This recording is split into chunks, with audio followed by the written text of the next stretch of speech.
जी अस्सलाम वालेकुम दोस्तों, क्या हाल चाल है? सारे भाई ठीक ठाक हैं।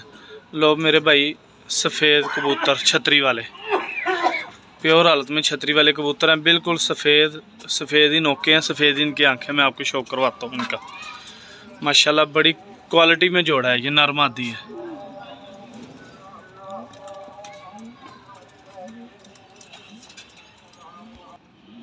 लो प्यारे भाई शौक कर लें आप आंख का। ये नर है, ये पर है मेरे भाई।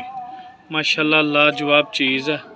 ठीक है, पर देख लें आप, दुम देख लें, एक दूसरे से ज़्यादा अच्छे होंगे नर मादी इंशाल्लाह ताला।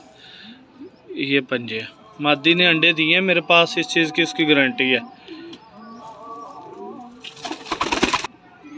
मेरे भाई। ये मादा है, शौक कर लें आप। ठीक है, मादा की अल्हम्दुलिल्लाह अंडों की गारंटी है, इसने मेरे पास अंडे दिए, अंडे बच्चे करती है ये।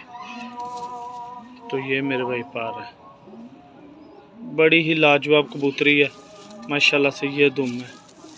अब मैं जोड़ा छोड़ के आपको शौक करवाता हूँ। जी मेरे भाई ये जोड़ा है। ठीक है, जिस भाई की समझ में आए मेरे साथ रब्ता कर ले। लोकेशन लाहौर शहर की, कारगो हो जाएगा मेरे भाई। सफ़ेद छतरी वाला जोड़ा है और चीज़ें माशाल्लाह लाजवाब हैं ये।